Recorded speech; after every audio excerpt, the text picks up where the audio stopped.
Namaskar and welcome to this exciting new episode of Sathology, Debunking Mythology. Our goal is always to present history in a proper light because most of the history has been distorted. And history, we all know, builds our identity. So when we talk about mythology, the word mythology means that something which was never there, which was a fake, and which was it was an imagination. And with that word, many parts of the world history have been wiped out. So when we invented the term Sathology, in the Sathology, we made sure that we we are countering mythology by presenting facts with images. So without delay, let us welcome a very prominent traveler in India. He and his wife, they both travel all over the country of India, and also they've been to other places and presented with their own 150,000 plus images, pictures that they've taken. So let us welcome Sri Rajesh Kumar Singh from India, sharing us this wealth of knowledge. Namaskar, Rajesh ji. Namaste, Aditya ji, and namaste to everybody present here. I would start my slide and we will keep talking, and you can Yes, always ask questions in between. sure.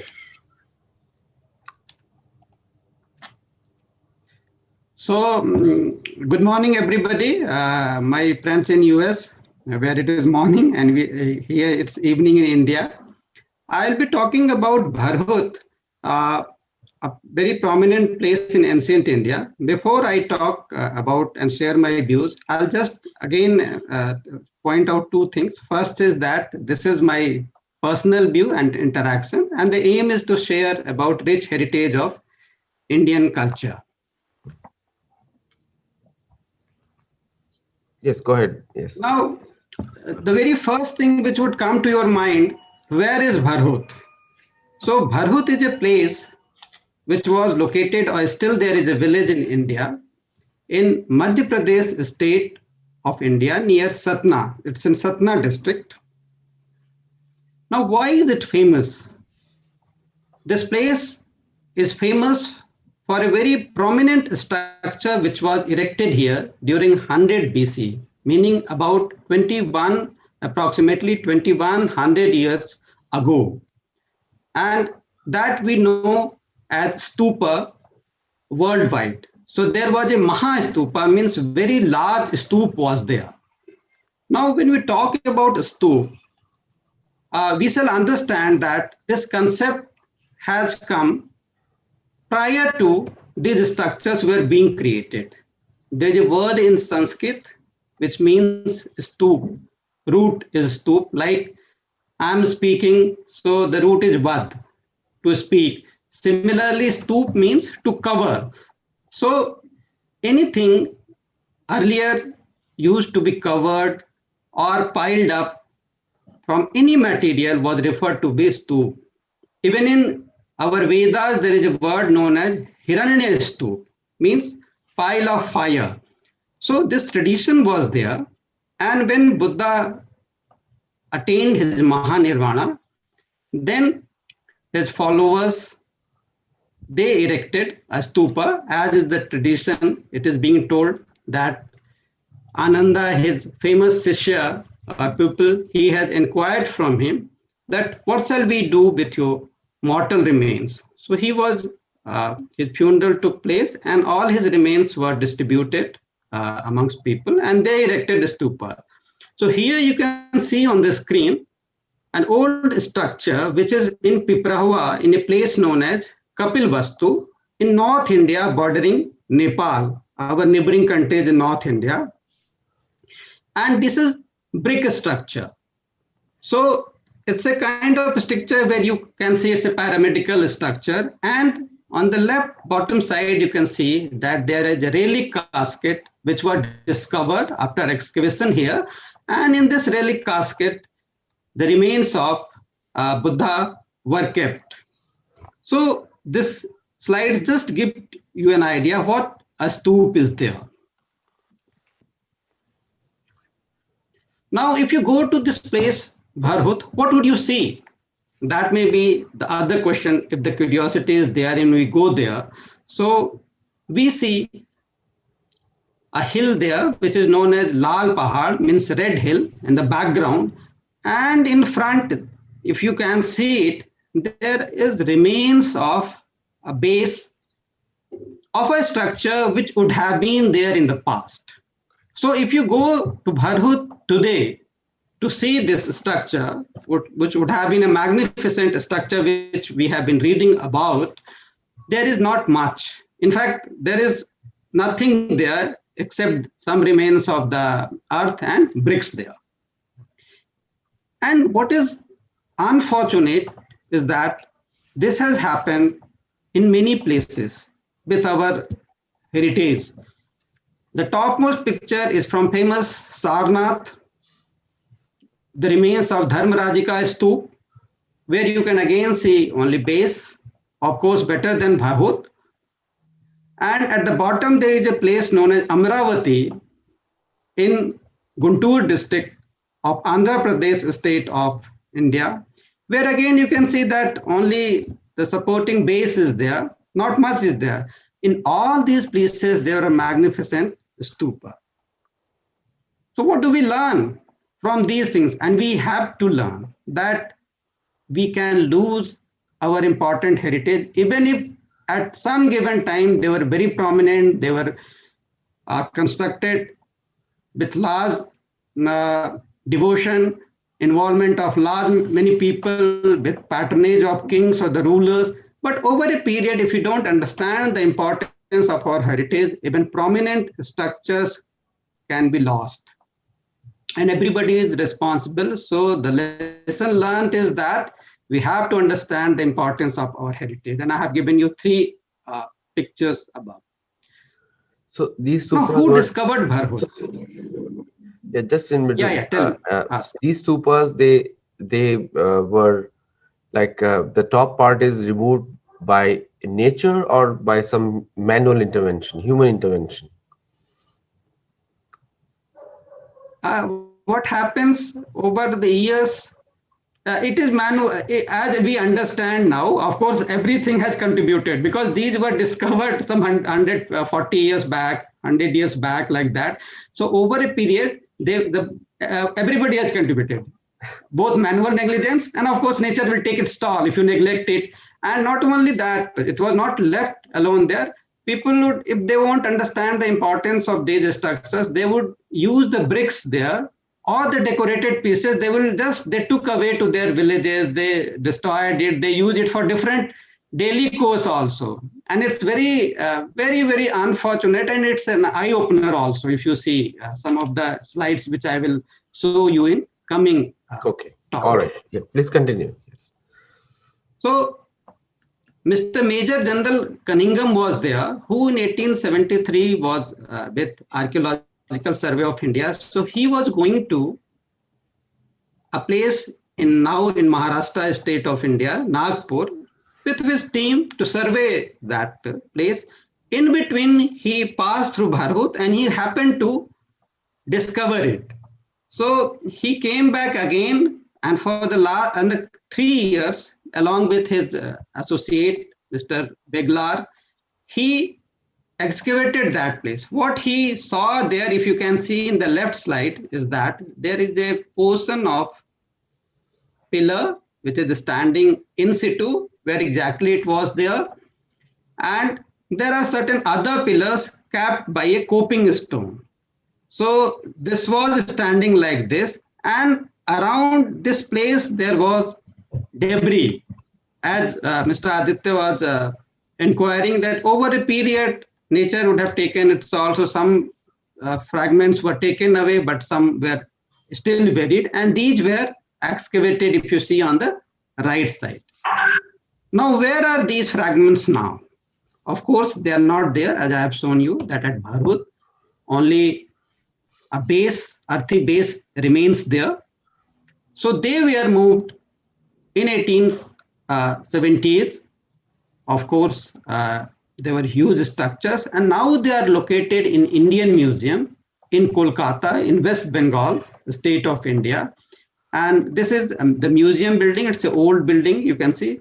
And these two are the scene view of the galleries. And these are two large entrances, left and right. So Kolkata Museum has the largest remains of Bharhut, and these contain all the excavated pieces which Cunningham and his associate Mr. Beglar could discover, not only from that place, that is Bharhut, through excavation, but from the nearby villages also, which include Pataura, Battanmara, and Uchahara. Subsequently, in 1930s, a gentleman known as Pandit Braj Mohan Vyas, who was not an archaeologist, neither he was an architect, nor he was an artist. He was working in government, in municipal body, means local body of Prayagraj, which was known as Allahabad also. So this gentleman, because of his passion, love for collecting archaeological remains, would travel on weekends through his personal means and would go and collect the remains there through different means. One of the places he visited is Bharhut also, and he could recover 54 pieces, most of them from the nearby villages, because as we have seen that Major General Cunningham had already carried on excavation for 3 years, and most of the pieces which were available there at the site he has taken. But see this gentleman's passion, he first went to Bharhut and he could see certain pieces there. And he was wondering that how these pieces have still remained there after, say, 6-7 decades. In 1870s, the excavations were done by Major General Cunningham and his team. And this gentleman goes there in 1930s, along with his assistant, Mr. Jagdal. So he got few pieces at the site, about 12 or so, and rest of the 40 plus pieces, he went searching from village to village in nearby villages, and he saw them being used as decorative pieces, as supporting pillars in buildings, some put in ruined havelis or fortes or small places. So he used all his means, meaning not only financial and excavating means, but also persuasive means. He convinced some people, his friends, he talked to other people and recovered these pieces, and there are about 54 pieces which have been recovered, and they are placed, as you can see in the gallery here, in the bottom photograph. About 54 fragments which have been recovered, they have been arranged in a museum in Allahabad. So what is very interesting is I will show you one piece out of these 54 here, and then I'll show you one or two more from this collection. If you see this photograph on the screen, this is a pyramidal structure. On the top, you have half medallion with a lotus, and it is a broken pillar fragment. And here there was a circular medallion in the center. This is central part.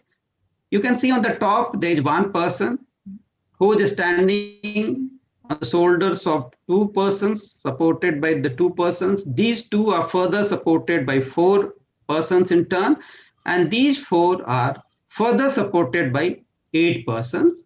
So this would have completed the medallion like this. This is the only kind of piece available in Indian art. And just imagine, this piece was part of a supporting pillar of a small guest room in Battanwara village near Bharhut.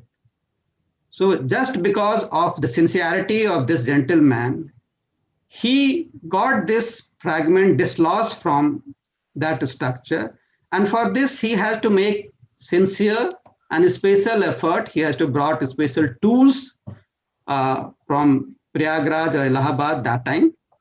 And if you see in the modern time, though it's not very clear that what this structure depicts, of course, it depicts an acrobatic arrangement. But if you see in Maharashtra, state of India, and other places also, we celebrate Govinda festival, where exactly the same kind of arrangement is done. And it may be that folklore of Krishna was popular there, and this is a proof of that tradition which continues till date. So another thing which we learn is that people generally think that what an individual can contribute for preservation, conservation of heritage. So this gentleman's effort, if you see, shows it that even an individual can contribute in retrieval, preservation, documentation, and restoration of heritage. And I'll just tell you, very few people know about Bharhut, and almost nobody knows about Pandit Braj Mohan Vyas because he has not been documented. It's just by sheer coincidence I got about 3 lines written about him in a catalogue of Allahabad Museum.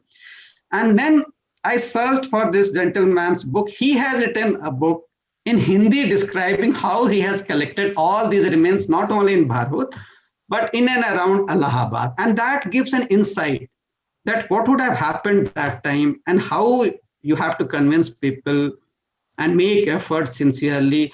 And let me tell you, he has also written or acknowledged that he at that time didn't know the importance fully about these things. But what he understood, or because he was making these efforts, that these are priceless. And you see, this is I'll show you another piece, and it is very, very an eye-opener. Now, I'll just tell you that now researchers have found out there are 31 places, including 1 or 2 villages near Bharhut, Bhatanwara, where certain other fragments, in addition to what Mr. Cunningham has discovered, over the period have been discovered, and they have been displayed in various museums. 2 museums I have talked. The 3rd museum where largest remains are there is National Museum, Delhi.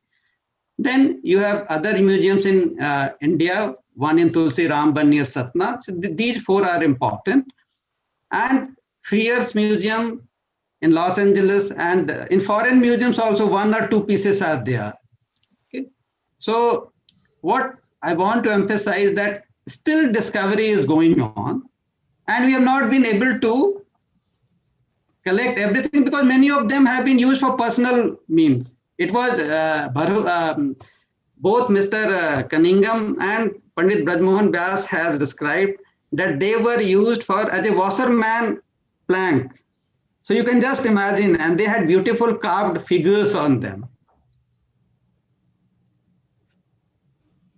One piece is in the process of being returned back to India, and it was smuggled. It was stolen and sold to a museum in USA itself, and you can just search. It is known as Mahakoka. Mahakoka means bigger.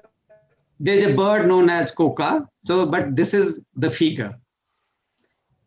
The left one has been smuggled. It is still with US authorities. You can Google it out. I have given the site details. If you Google Mahakoka, this was in the personal temple of a gentleman in Bhatanwara village who has taken it from Bharhut, and he was worshipping it.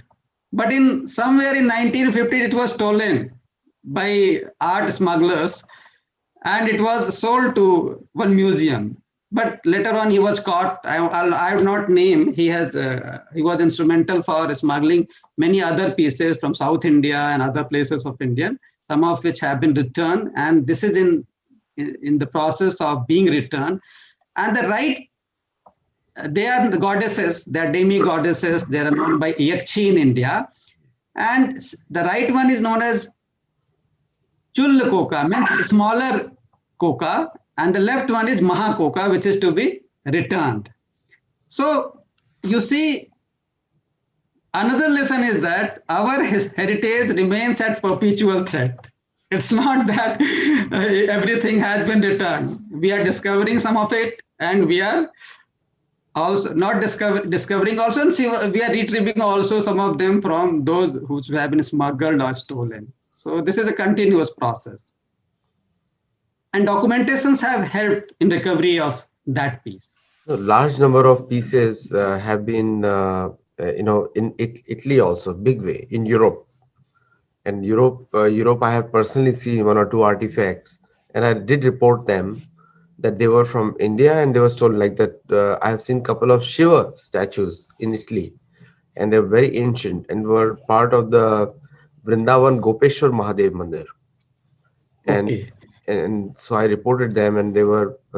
I think I don't know what is happening, but I did report to the in the US. You can report to FBI and other places. You can do that.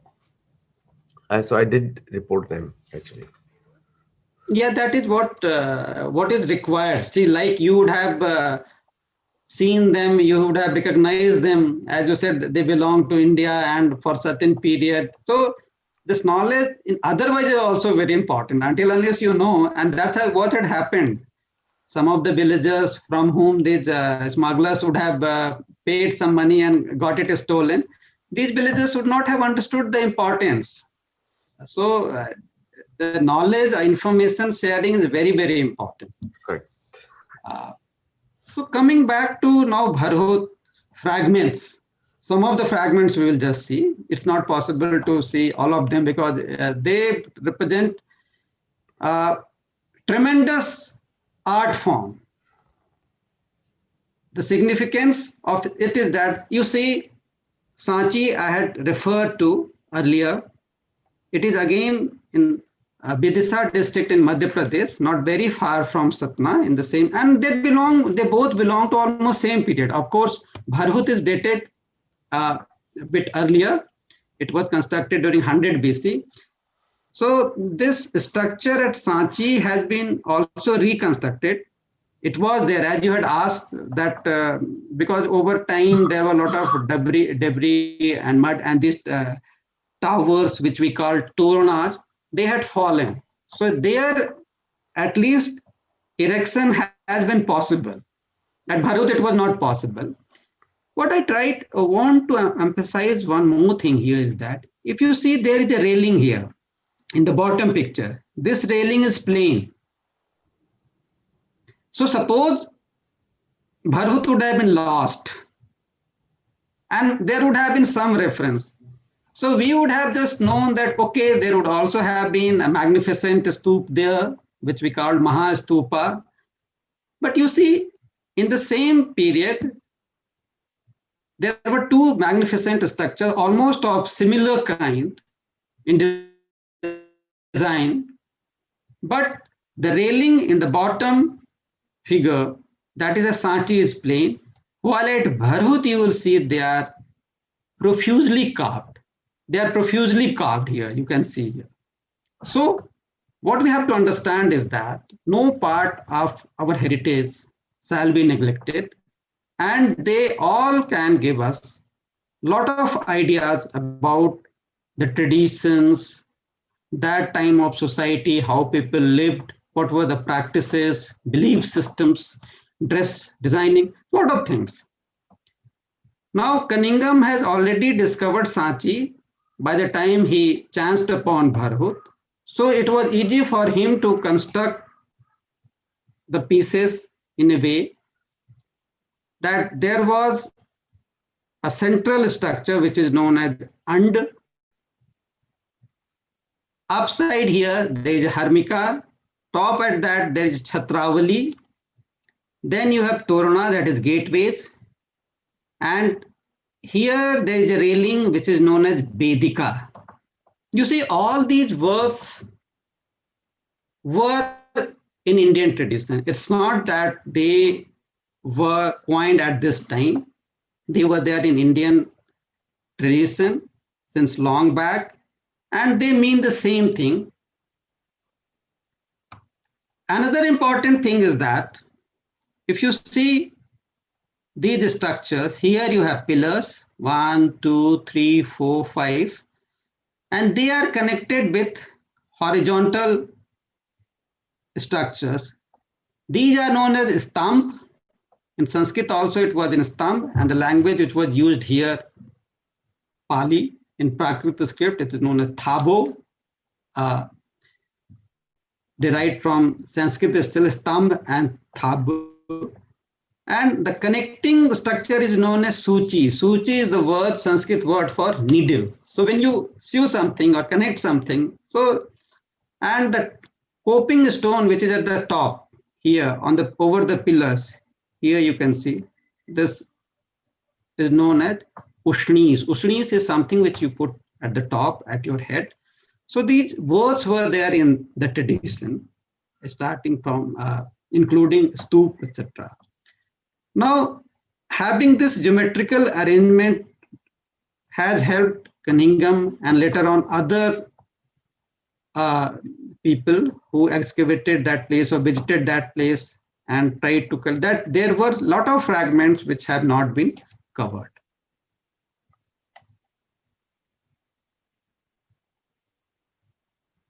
Now, from the pieces, fragments which have been discovered from Bharhut itself, they give idea about what kind of stoop it would have been there. I have already shown you, if you see the previous slide here, based on the Sanchi, but that was confirmed, the arrangement was confirmed from the fragments which have been discovered from Bharhut itself. This is a model which is placed in Indian Museum, Kolkata.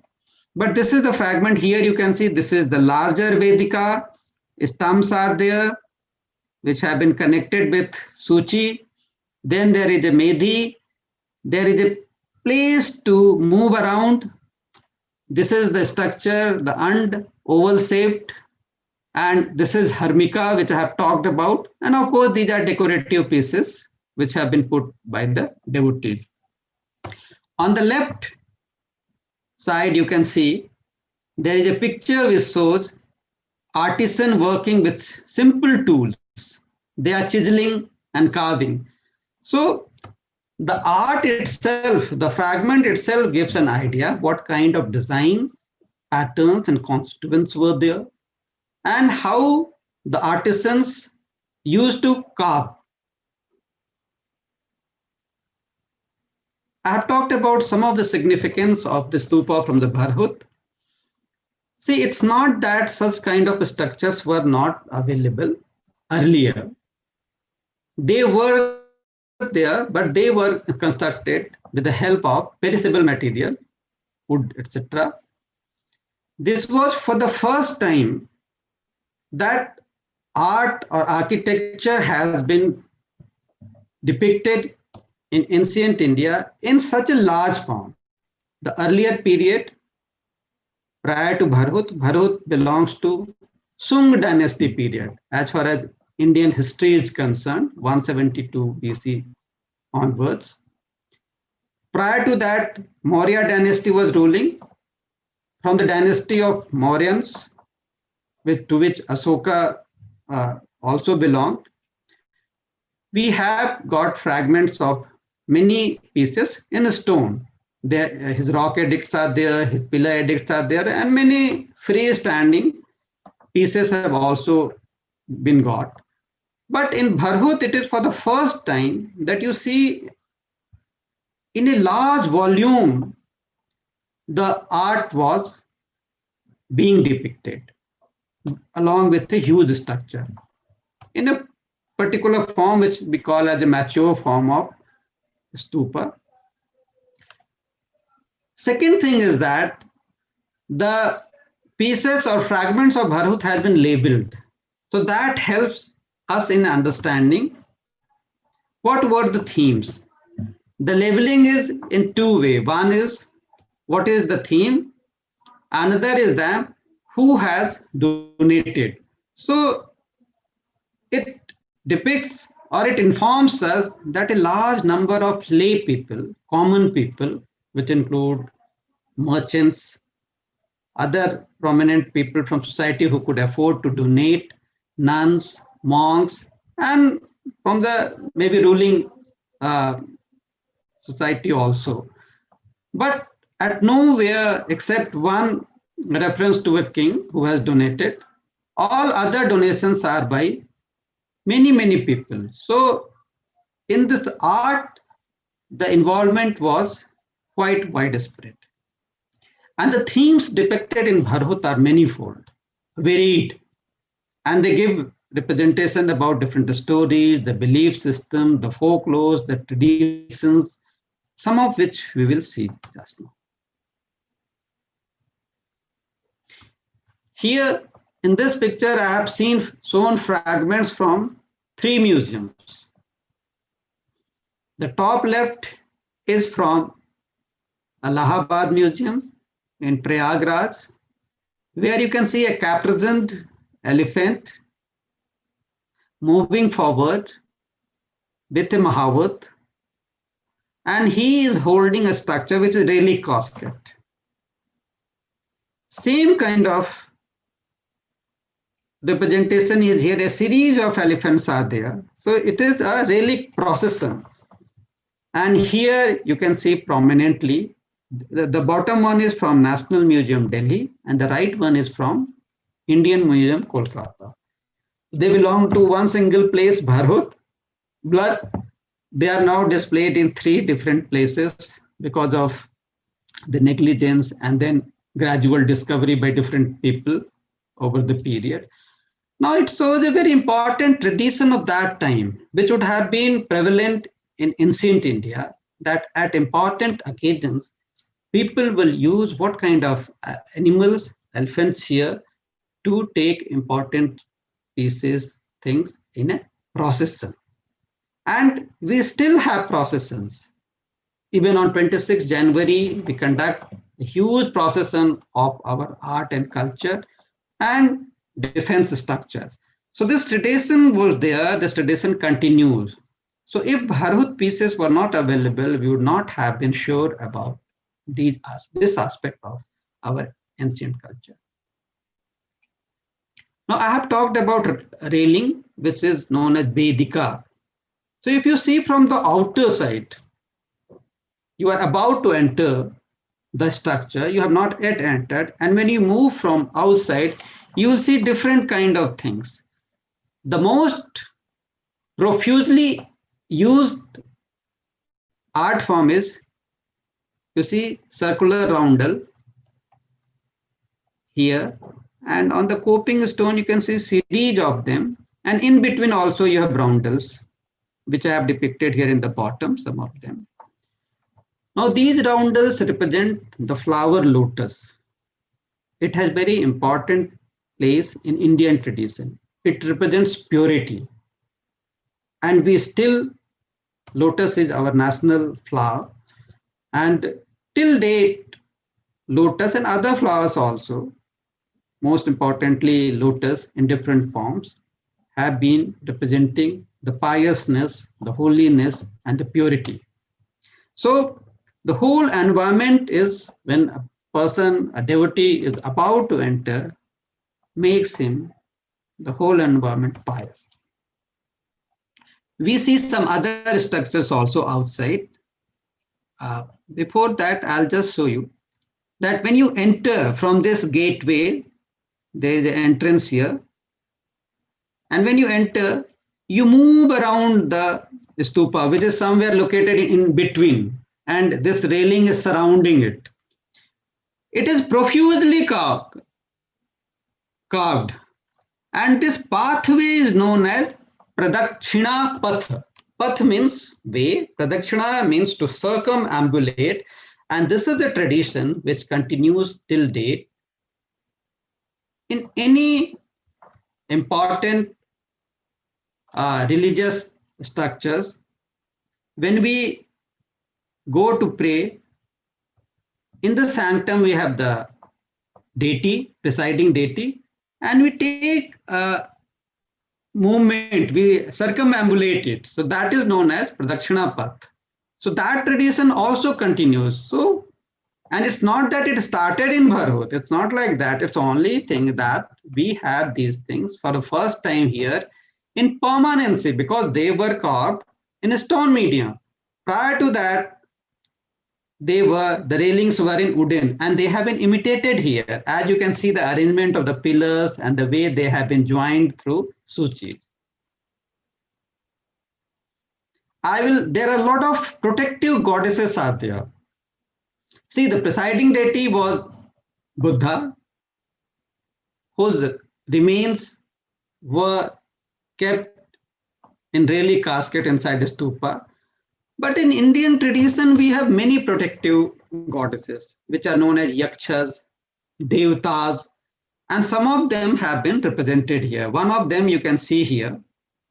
He is in the Namaste Mudra, which is again one of our traditions which continues till date. And that you can see here, demonstrated here, the kind of dresses they used to owe that time, some mounts, headgears, ornaments.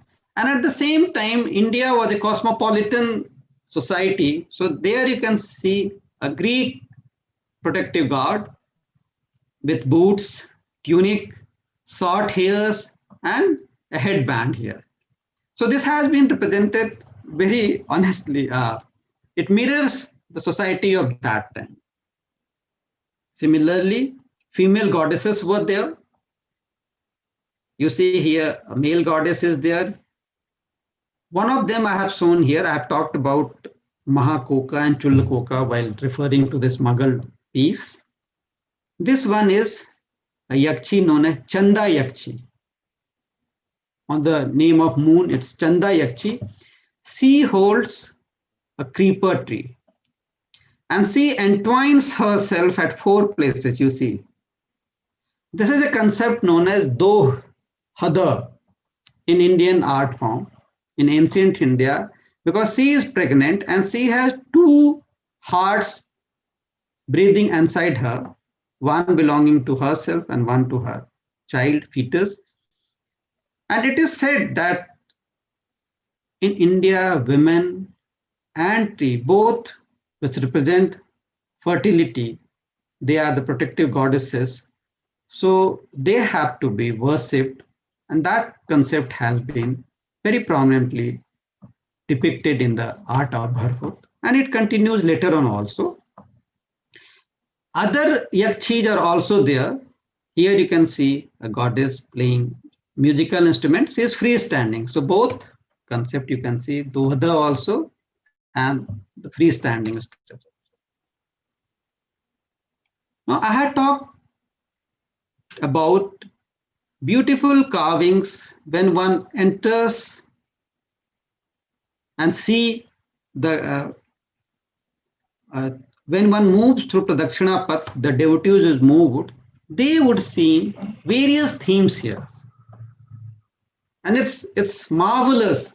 Bharhut artifacts or representations are yet to be deciphered, understood wholly, because they have not been described fully. They have just been labeled.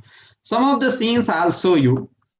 So you see on these medallions, apart from other themes, you have female figures. There may be some deities, but they also give the kind of ornaments, the kind of dresses they wear. You have male figures here, right side here. People enjoying themselves through music and singing and dancing. So this aspect of life has also been depicted. What I want to emphasize here, if you see, this coping stone, which would have surrounded the whole 360-degree figure, and this is one quadrant. So there were 4 parts like that. We are lucky that we have got one full quadrant, 1/4 of the railing of Bharhut has been recovered, and others are in fragments and pieces from different places. So here you can see it's an undulating creeper. Slowly, if you see, alternating. And it originates from certain yakshas or Makar figure, crocodile. So there is a harmony of representation and there is no difference between animal, plant. So life is important as far as creativity or the larger form of God or divinity is there, whether it is in plant form or animal form or human form, all have been harmoniously depicted, and it is felt that everyone is connected to each other and has to be uh, supported. What is interesting here is if you see each alternate one, two, three will show some theme, some stories are there, and other alternate depiction shows fruits, mangoes, jewelry is coming from nature. So it's a symbolic representation. In literature, also later on, you'll find the famous poet Kalidasa, when he is about to send her daughter Sakuntala to her husband's place, King Dushyanta, he was a saint, so he doesn't have any jewelry or clothes, etc. But then he pleads with the plant and asks them to gift him ornaments, etc. Now, what does it represent? It indicates that in Indian culture, trees or the nature was held in high regard, and our survival was being supported by man's human survival was supported by the nature. So these representations are yet to be fully understood, and they are varied. Unfortunately, we have not all of them, as I have described, only one full coordinate and some other fragments have been recovered, but each of them show some story. Now, some of the roundels here on Suchi or the connecting horizontal bars, they depict certain stories. I will take example each one of them. Here, the significance of these roundels is that one Jataka tale has been shown. Aditya ji, now Jataka tales are, Jataka means somebody who was born. So when Buddha, it is believed that Buddha was born in many previous births as Bodhisattva. What is important is that these roundels depict a story. Now, if you see, there are a lot of monkeys here. If you see here, there are two persons standing, holding a cloth here, and one monkey is sitting here, and one gentleman who appeared to be king is sitting here. So this is a very interesting narrative arc, and this tells a story. In the next slide, if you compare this one with this, you see, now you can make out these monkeys more prominently, these trees.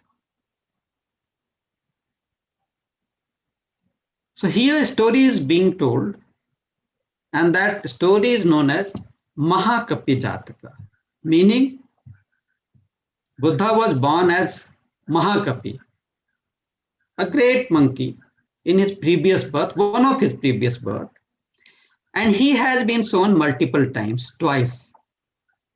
One here and at another place sitting at the bottom. Now this is an interesting narrative style where multiple scenes have been shown in one depiction. Now what does it say, informs? I'll just briefly tell about this story. There was a king who was sitting, who was his in kingdom, and he was informed by his servants that they have got a very unique mango, which was large in size, would taste very unique, very tasty. The smell was very good. So king inquired about it, that from where you have got. So if you see in the earlier depiction, in the center there is a river here, which has been denoted by fish. And on the either side, there were mango groves. So when these servants came back and informed the king that we have seen a mango grove and there are a lot of monkeys are there. So when king started moving to that place and he reached there with his retinue, his servants started disturbing the monkeys and trying to move them away. Now this Mahakapi, who is the king of this herd of monkeys, he sees this danger and he wants that all his herd members shall cross over to this side from here, right to left, if you see. So he becomes a bridge, but in the process he falls short. So he get his tail tied with a rope to another side, and he holds the branch of the tree, mango tree, on the side where they were residing, and he allows all his monkeys one by one to jump over him and pass through it. And he was about to fall because the load of the monkeys who were jumping was quite uh, heavy, so they were about to push him down. So king orders his servants, two of his attendants, to see that you put a cloth and see that this monkey doesn't fall on the ground. And when this happens, finally the monkey comes down and he is cured by the attendants of the king. So king asks him, this Mahakapi, the monkey, that why you were putting your life in danger. So the Mahakapi tells the king, see, the most important duty of a king or a ruler is to protect those who depend on them. All these years, these people have been serving us. These monkeys have been serving me. And now when they are in danger, I cannot run away. I cannot just save myself. I have to protect each one of them. That is the duty of the ruler. So you see, in Indian tradition, the ethical values have been very, very high. And whether it is in animal form or human form, this has been depicted here in the art form. And it also shows about the kind of aspiration which the Indian society in ancient period had, what kind of ideals they had put. And there are a lot of pieces like this. There are many stories like this. I will just discuss this one. Another Jataka I have shown here, just to show that you see, if you go back and you see this is whole roundel, but here what we can see is only about 40% of the roundel is there. Now here only one scene is being shown, and there is a story again showing a high ethical value where Indra, the god Indra, comes and he begs for food in a disguised form. And there were four friends. One of them was Buddha in his Bodhisattva form in one of the Jataka. Sasa means hare, so in the form of hare. And his other friends, jackal, otter, and monkey, they could gather few things, like jackal could bring lizard, otter can bring curd, and monkey could bring mangoes. And you can see they are kept here. Here is the lizard, here curd is there, and here you can see the mangoes. So the Bodhisattva, who is in the form of hare, that is Sasa, he could not get anything. But he is not offering an excuse. What he is saying, he put on a fire here and is about to sacrifice himself, to offer himself as a food to Indra. So this is a supreme offering. So high moral values have been represented, and this narrative style differs from the earlier one. That earlier two scenes were there in a single medallion. Here you have one scene in a single medallion. So different type of narrative style has been used, which will inspire, which will motivate devotees while they move around, while circumambulating around this stupa. And that happens even in modern time also in Indian temples or other places of religious importance. Another fragment, a series of fragments, in fact, series of depiction. This is from Allahabad Museum. Why I'm showing it, that this piece also was discovered by Braj Mohan Bras from Allahabad in 1930s, after Lord Cunningham, Major General Cunningham has excavated whatever he could. So these were lost pieces. And with that, this story was also lost. And many would have already been lost because we have not been able to fully recover them. Now here you can see this is a pillar structure. And there are a lot of other stories. These were rectangular in form. So what has happened? Somebody has divided them vertically. So some portion of stories of Bisantara was a king, and his story appears to be inspired by the Harishchandra character, a king in Indian in Satyug, who donated everything, even his wife, children, everything. And here you can see he's holding water while he's donating his son. He is holding a pot of water and offering this to another gentleman. The minister of another country, an elephant, which would bring rain, even at the cost of angerness of his own people. That's why he was exiled, he was moved out, but he was not perturbed. So again, these depictions, I'm just showing few of them. So high moral values which an human should aspire, and these are universal in values. It's not that they're timeless. You can implement it any place, any time. Now another roundels that was about Jataka tales. I have shown 3 examples. Then stories of the Buddha. Here you see the mother of Buddha is lying down. She is sleeping in the night. It's a night lamp is there. She is attended by attendants.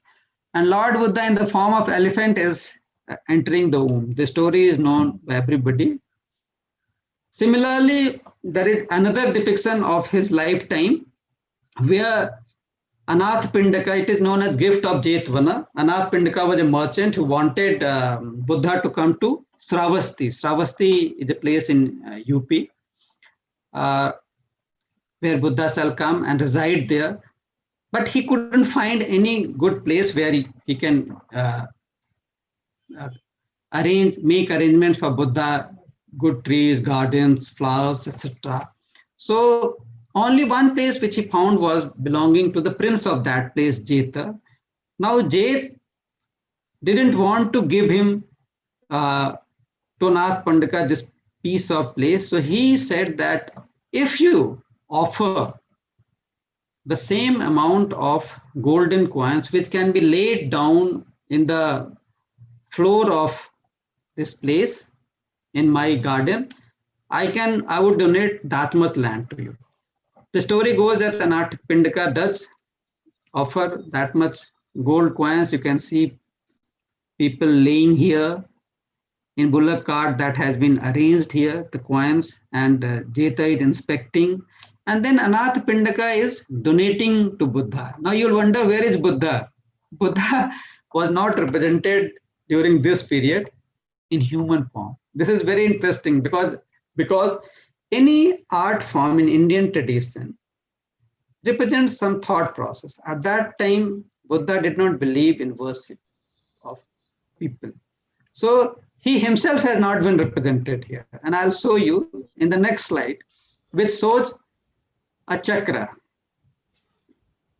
a wheel. And people are worshipping it. And this tradition of worshipping continues till date. It's nothing new here. Now this represents a dharma chakra. Dharma means pious. In India, we don't say it like religion. The word is dharma, where you have to behave in a way which is noble, which is has high moral value. So this wheel represents dharma chakra, and this is the place in Sarnath where Buddha has rolled down his preaching. So it is dharma chakra pravartana. So it's a symbolic representation. And interestingly, everybody has been represented. Buddha has been represented through his symbols. There are a lot to discuss, but because of paucity of time, it's not possible to discuss even some aspects of Bharata Stupa. Then Why don't we cover Rajeshji, cover the detailed part of this presentation in a next recording? We can do that. I will be concluding. Yeah. Okay. There are two more slides only because you see some of the roundels and figures. Three parts have been shown. All three are different from each other, and plants and foliage do come from them. This is known as Purna Ghata. Purna Ghata means a vessel which is filled with past water, and that is also known as Bas of Plenty, full vessels. There are many names. So this tradition also continues till date. In India, if you sit in a religious ceremony or other important activities, you put a vessel filled with water where you put coconut or mango trees and other foliages. So this depicts that the whole nature or the whole development of human comes through water. So that concept which was depicted here and which came from the earlier period continues till date. And the last one medallion, which I'll show you, which I talked about during my last presentation, shows the goddess Lakshmi, the goddess of prosperity and abundance, illustrated by two elephants with two vessels standing on a Purna vessel. And this concept again continues till date. So just to conclude, I'll again just emphasize that our tradition, which has been very rich, it has universal values, it can be applied at any time, at any place, has been profusely depicted in Bharhut, first time in a wider form, wider number, and in permanent form. So with that, I end my presentation. Thank you. Rajeshji, I had many questions, but I'm going to put it out for the next event, next session. Okay. So one of the things is, I'll just make a lasting comment here, that first of all, about Cunningham, Major General Cunningham. And Major General Cunningham was the ASI General of India. And one of his comments, he commented that his entire goal of, or making him the control of the archaeological society, he was not a trained archaeologist, but he had an interest in working for the British Crown to remove the identity. And many of the sites that you mentioned, KK Mohammed ji showed me in as an ASI's, like just by looking at the site, I can call it that who has restored it, because either Mr. Money, BR Money, or KK Mohammed, and also many other sub. Do you think that mindset was still going on to undermine, and therefore they did not do enough to preserve it? See, it's difficult to comment because the effort to preservation was there, at least for Bharhut, because one person who was in London, he was interacting, when he was discovering these things, he was interacting with many persons to understand what he has discovered, what is importance. And he was also informing back in London. So he was suggested that it all shall be brought to the London house. Right. So in his book, he has recorded that he wanted it to go to Indian Museum, Kolkata, rather than going to London. And so to that extent, Cunningham, whatever he discovered, he was preserving. Thank you very much. You are always a source of great information, and I loved your presentations, which you have actually showing the pictures.